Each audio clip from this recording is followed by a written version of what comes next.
অনেকেই বলে সকাল সকাল বের হইলে নাকি 5,000-6,000 টাকা ইনকাম করা সম্ভব। তো আজকে আমি সকাল সকাল বের হয়েছি। আজকে বের হয়েছি আমি 7টা বাজে। আর আজকে আমি সারাদিন গাড়ি চালাবো এবং দেখব 5,000 নাকি 6,000 টাকা ইনকাম করা সম্ভব। আর সেই স্ট্রাগলটাই আপনাদের কাছে পুরো ভিডিওতে তুলে ধরবো। তাইলে আমি প্রথমে একটা ট্রিপ পাইলাম কল্যাণপুর থেকে যাবে গুলশানের দিকে। যদিও সকাল সকাল গুলশানের দিকে তেমন একটা ট্রিপ পাওয়া যায় না গেলে, তারপরেও আমি চলে আসছি গুলশানে যাওয়ার উদ্দেশ্যে। দেখা যাক এখানে 367 টাকা ভাড়া দেখাইছে। এখন এই ট্রিপটা কমপ্লিট করার পরে আমার সাথে কি ঘটে সেটাই দেখার বিষয়, আর সেটা দেখতে হলে ভিডিওর সাথে থাকতে হবে। আপনার লোকেশন দেওয়া ওই সাইডের ওই বিল্ডিংয়ে। হ্যাঁ, আপনার হাত দেখাইলাম। যাবেন গুলশানের দিকে না? আর গুলশান ওই যে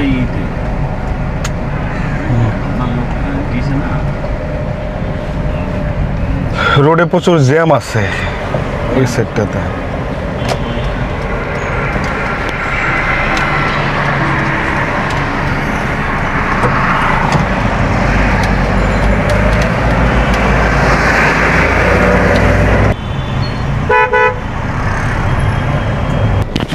অনেকক্ষণ ধরে এসি খাই না। এসি না খাইতে না খাইতে আমার ঘামাই গেছে সারা শরীর। এর কারণ হচ্ছে কিছু কিছু যাত্রী আছে যারা বলে ভাই এসিটা বন্ধ করে দেন, এমনি তো নর্মাল বাতাসটাই ভালো লাগে। আর কিছু কিছু যাত্রী আছে যারা মানে এসি বাড়াই দিলেও ওই ভাই আরেক দাগ বাড়াই দেন, আরেক দাগ বাড়াই দেন, আরেক দাগ একটু না বাড়াইলে হবে না, মানে এরকম বলে আর কি। তো যাই হোক, এই যাত্রীটাকে যাকে নিয়ে আসছি সে হচ্ছে এসি একদম বন্ধ করতে বলছিল।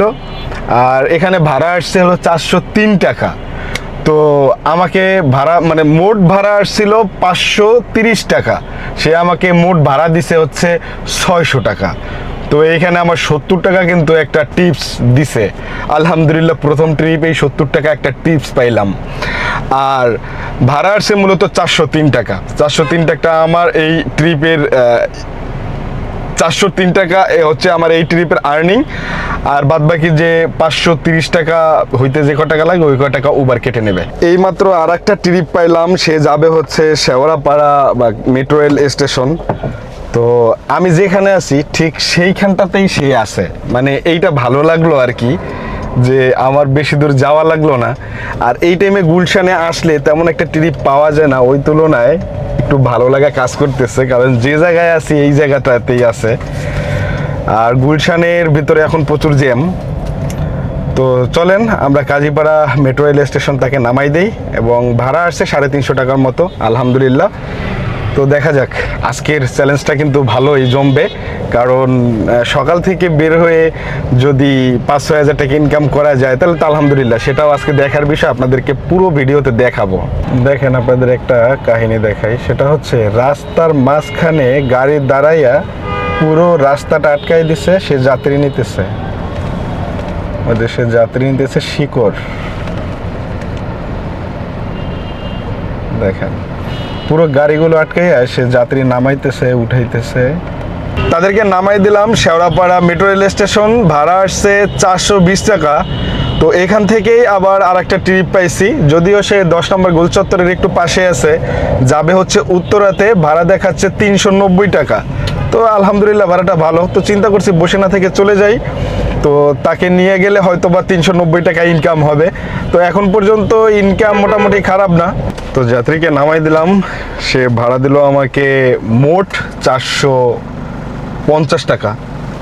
বিকাশে পেমেন্ট করছে, এর জন্য খরচ সহ দিছে। যদিও ভাড়া আসছে টোটাল 435 টাকা, তবে এইখানে আমি পাবো 390 টাকা। কত হিসাব, তাই না? আর বাদ বাকি টাকাটা নিয়ে যাবে উবার, যদিও আমার কাছে থাকবে, এটা বিকাশে পেমেন্ট করে দিতে হবে। মাত্র আর একটা ট্রিপ পাইছি, সে যাবে মিরপুর 2 নাম্বার হাত ফাউন্ডেশন। তো আমি আছি হচ্ছে এখন উত্তরা 4 নাম্বার সেক্টর। এখান থেকে ভাড়া আসছে 350 টাকার মতো দেখলাম। তো যদিও একটু ভাড়াটা কম মনে হচ্ছে, তারপরেও বসে থেকে কি লাভ। তো চিন্তা করলাম চলে যাই, 350 টাকা ইনকাম হবে, আর মিরপুরের দিক থেকে ট্রিপ পাওয়া যাবে অ্যাভেলেবেল। তো এর জন্য মূলত ডিসিশনটা নিয়ে এখন যাচ্ছি। চলেন যাত্রীকে রিসিভ করি, দেন তারপরে তাকে নিয়ে হাত ফাউন্ডেশনে নামাই দেই। এই ট্রিপটা কমপ্লিট করতে করতে সুন্দর একটু বৃষ্টি পড়তেছে। বৃষ্টির ভিতরে গাড়ি চালাইতে খুব মজা লাগে আমার। আমি আছি এখন হার্ট ফাউন্ডেশন, মিরপুর 2 নাম্বার। তো হার্ট ফাউন্ডেশন নামাই দিয়া যেই পার হইলাম আর এই বৃষ্টিটা নামলো। তো এই বৃষ্টি আসলে অসাধারণ বৃষ্টি। বৃষ্টির ভিতরে আসলে বউ না থাকলে মজা নাই, মানে কথা বলে সময় কাটাইয়া দেয়া যায়, এর জন্য বোর কথা বললাম আর কি, অন্য কিছু মাইন্ডে নিয়েন না আবার কেউ। শোনেন, একটা কথা বলি আপনাদের, একটু একটু এক্সপিরিয়েন্সটা শেয়ার করি, তাহলে বুঝতে পারবেন। আমি আছি টাকা জাদুঘর আছে না, এই টাকা জাদুঘরের ভিতরে ঢুকছি, ঢুইকা পিছনে গেছে একটা কোয়ার্টারে যাওয়ার পরে সেখানে সরকারি কর্মকর্তাই হবে। এখন বৃষ্টি পড়তেছে হালকার উপরে একটু। তো আমি গিয়া বইসা ছিলাম প্রায় 10 থেকে 15 মিনিট। তারা নামতেছে না, বলে ভাই নামতেছি। আচ্ছা ঠিক আছে নামেন, সমস্যা নেই, বৃষ্টি পড়তেছে তো। আমি বইসাছি গাড়ির ভিতরে, জাস্ট পার্কিংটা যেইখানে, আমি সেইখানেই আছি। ধরেন আমি তো জানি না, আমি তাইলে ভিতরে গিয়ে পার্কিং করতাম, আমি বাইরে আছি। জাস্ট সে আমার গাড়ির পিছনটা দিয়ে দরজাটা খুলে বসবে, একটু বোঝার চেষ্টা করেন। পিছন দিয়ে আইসা দরজাটা খুলে জাস্ট বসবে, মাথায় 2 ফোঁটা পানি পড়তে পারে। এখন আমি তো গাড়ির ভিতরে, আমি তো বুঝতেছি না বাইরে বসে যেন কি বলে। তো আমি নাইমা দাঁড়াইয়া শুনলাম যে আপু কি হয়েছে বলেন। তার ওয়াইফ সে বলে, ভাই আপনি ঘুরাইয়া ভিতরে আসেন, পার্কিংয়ে আসেন ভিতরে। বলছি আপু আমি তো নাইমা দাঁড়াই আপনার সাথে কথা বলতেছি, যে পানি পড়তেছে আমার মাথায় তো লাগতেছে না। বলে আমাদের গাড়ি আছে, এটা আমাকে শিখান। আমি আবার কথার উপরে বললাম কি, আপু আমি ক্যান্সেল করে দিই, আমি যাব না, আপনি অন্য একটা উবার ডেকে তারপরে যাইয়েন। মানে তার সাথে তার খারাপ ব্যবহার করা যাবে না, যদিও উবারে এটা রেকর্ড হচ্ছে। তো যাই হোক, তারপরে আমি ওখান থেকে চলে আসি। ট্রিপ কয় টাকার জানেন? 226 টাকার ট্রিপ। এই 226 টাকার ট্রিপ প্রায় আমি 20 মিনিট লস করলাম বা 25 মিনিট লস করলাম, আধা ঘন্টার মতো লস করলাম। এরপরে যদি আবার ঘুরাইয়া তার বিল্ডিংয়ের নিচে যাইয়া তাদেরকে নিয়ে আসতে হয়। সব থেকে মজার ব্যাপার হচ্ছে আর একটা, সেটা হচ্ছে বলে আপনি ভিতরে যান, কই না আমি ক্যান্সেল করে দিই। ভাইয়া বৃষ্টি পড়তেছে, বুঝেন না? আমি বুঝতে পারছি বৃষ্টি পড়তেছে, আমি যাব না। তো পরে বলে যে আমার একটা বাচ্চা আছে। আমি বললাম আমারও 6 বছরের একটা মেয়ে আছে। আরে ভাই আমার বাচ্চাটা একটু স্পেশাল। জানি না মজা করে বলছে কিনা, বলছে আমার ভাই বাচ্চাটা একটু স্পেশাল। বলছি আমি বুঝতে পারছি আপনার বাচ্চাটা স্পেশাল, আর একটা স্পেশাল গাড়ি ফোন দিয়ে আপনি চলে যান, সমস্যা নাই। তো আমার বাচ্চা স্পেশাল আমার কাছে, আপনার বাচ্চা স্পেশাল আপনার কাছে, এটা নিয়ে বলার কিছু নাই। তো এই কথা বলতে বলতে আমি বের হইলাম। ধরেন 1 কাপ চা খাইলাম আর একটা রুটি খাইলাম। তো দুপুরবেলা আসলে এটা ছাড়া কোনো উপায় নাই। দুপুরবেলা হালকা নাস্তা করে নিলাম, কিছুক্ষণ পরে ভাত খাবো, মানে খাবার খাবো আর কি, দুপুরের খাবার খাবো।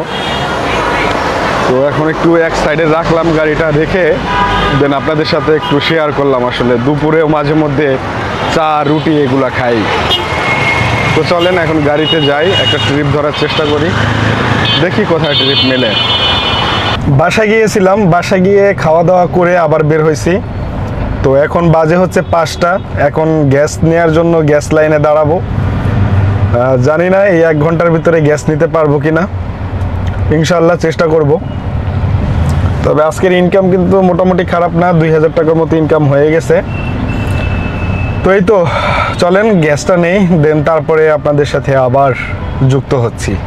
এর মধ্যে আমি আরও কয়েকটা ট্রিপ মারছি, ধরেন 3টা ট্রিপ মারছি। তো 3টা ট্রিপ মারার পরের কথাগুলো এখন আমি আপনাদের সামনে বলতে চলেছি। তো আমি আর রবিন ভাই এক হয়েছি, আমি আছি বসুন্ধরাতে, রবিন ভাইও বসুন্ধরাতে। সুতরাং দুইজনে এক জায়গায় চলে আসছি এবং আপনাদের সাথে বিস্তারিত বিশদ আলোচনা হবে এখন, সেটা হচ্ছে আসসালামু আলাইকুম হ্যাঁ। এভরিওয়ান, কি অবস্থা? না সরি, আসসালামু আলাইকুম প্রিয় মানুষজন। ওকে, আমি শেষ করি। সেটা হচ্ছে ধরেন আজকে আমি যে ভিডিওটা শুরু করলাম সেটা হচ্ছে খুব ভোরে ভোরে বের হইলে আসলে কত টাকা ইনকাম করা যায় সেই সম্পর্কে একটা ধারণা আপনাদেরকে এখন দেব।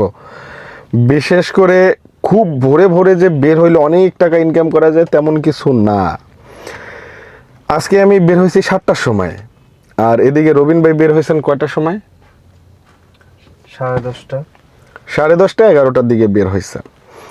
তো তাইলে সকালে বের হলে কত টাকা ইনকাম করা যায় আর 10টা 11টার দিকে বের হলে কত টাকা ইনকাম করা যায় সেটা এখন আপনারা বুঝতে পারবেন, বিশেষ করে এখন বলার পরে। ধরেন অনেকেই কমেন্ট করেন যে ভাইয়া সকালে বের হন, ভোরে ভোরে বের হইলে অনেক টাকা ইনকাম করা যায়। আসলে কথাটা আমাদের সাথে আজকে মিলতেছে না। এর কারণ হচ্ছে আমি সকাল 7টার সময় বের হয়ে ধরেন আমি ইনকাম করছি কত, 2778 টাকা, 2778 টাকা। আর এদিকে রবিন ভাই অলরেডি 10:30টার সময় বের হয়ে আপনি কত করছেন ভাই? 2800 টাকার মতো। 2800 টাকার মতো কিংবা 2850 টাকার মতো। তো এই যে দেখছেন, সকালে কিন্তু আমি তিন ঘন্টা আগে বের হইয়াও তার থেকে কম করছি। সুতরাং ব্যাপার হচ্ছে এখানে কয়েকটা ব্যাপার। সেটা হচ্ছে সকালে বের হইলে ধরেন যদি মন মতো ট্রিপ হয় তাহলে তো ভালো, আর যদি জ্যামের ভিতরে, কারণ সকালবেলা অফিস টাইম তো অনেক জ্যাম থাকে, ওই জ্যামের ভিতরে সময়টা নষ্ট হয় বেশি। আর দ্বিতীয়ত হচ্ছে ধরেন যে যদি সকালবেলায় বের হওয়া ভালো, সকালবেলা বের হইলে আর্নিং এর অপরচুনিটি বেশি থাকে। হয়তো বা আজকে একটু কম। গতকালকে আমি কত আর্নিং করছিলাম, আপনি কত করছিলেন? সকালবেলা বের হয়ে কিন্তু আমি অনেক ভালো করছিলাম। হ্যাঁ, প্রায় 4000 টাকার কাছাকাছি করছিলেন 4000 গতকাল। টাকা, 4800 টাকা। 4800 টাকা, 5000 কাছাকাছি। আমি আবার কিন্তু খারাপ করি না, আমি বিকালে বের হয়ে কিন্তু 2000 প্লাস করছিলাম না, 2000 প্লাস। বাট সকাল বের 2500 হওয়াটাই টাকার মতো। ভালো। সকালে বের হইলে আর্নিং এর অপরচুনিটিটা বেশি থাকে। যদি আপনি সকাল সকাল ধরেন দুপুরের মধ্যে ভালো আর্নিং করতে পারেন, সেই ক্ষেত্রে তো একটা সাহস থাকে, হয়তো বা পরবর্তীতে ভালো কিছু করা যাবে, আর একটু ভালো আর্নিং করা যাবে। তো এই তো আজকে আমার এই হচ্ছে ইনকাম। তবে 4000-5000 টাকার যে ইনকাম সেটা আসলে হয় না। এটা হচ্ছে কি ট্রিপের উপরে ডিপেন্ড করে। আপনারা যদি টানের উপরে ট্রিপ পেতেই থাকেন আর বড় বড় ট্রিপ মিলে যায় তাহলে হয়তো বেশি ইনকাম হয়। তবে সচরাচর আর কি ওই ধরেন 3000, 3500 কিংবা 4000 টাকায় সীমাবদ্ধতা থাকে। যদি একটু কষ্ট করেন 5000 করাটা একটু টাফ, 6000 করাটা আর একটু টাফ। তবে লং ট্রিপ না হলে 6000 টাকা ইনকাম করা সম্ভব হয় না। তো যাই হোক, এই তো আজকের ভিডিও ছিল, এবং বিশেষ করে আজকের অভিজ্ঞতাটা কেমন লাগছে সেটা অবশ্যই জানাবেন। ওকে, সবাই ভালো থাকেন। ভিডিওতে একটা লাইক দিন, আর যারা নতুন দেখছেন ভিডিওটা অবশ্যই চ্যানেলটা সাবস্ক্রাইব করে যাবেন, কারণ এরকম মজার এবং আর্নিং ভিডিও কিন্তু আমার এই চ্যানেলে আসে। তো এটাই, দেখা হবে পরবর্তী কোনো এক্সপিরিয়েন্স নিয়ে পরবর্তী কোনো ভিডিওতে। টাকা দেন, ঘামে গেছি। এ পর্যন্ত ভালো থাকেন। আপনার ভিডিওতে কথা বলতে গিয়ে ঘামে গেছি। চিন্তা করছেন আমার ভিডিওতে একটু রাখছি, কথা বলছি, এর জন্য সে পেমেন্ট চায়। সো স্যাড ম্যান, সেলিব্রিটি নিয়ে কি ভিডিও বানাইতেছি ভাই। 150 টাকাই হবে না, শিট ম্যান। পুরো 200 লাগবে। বেশি কথা বলে ফেলছেন। ওকে, সবাই ভালো থাকেন, সুস্থ থাকেন, দেখা হচ্ছে পরবর্তী কোনো ভিডিও। আসসালামু আলাইকুম।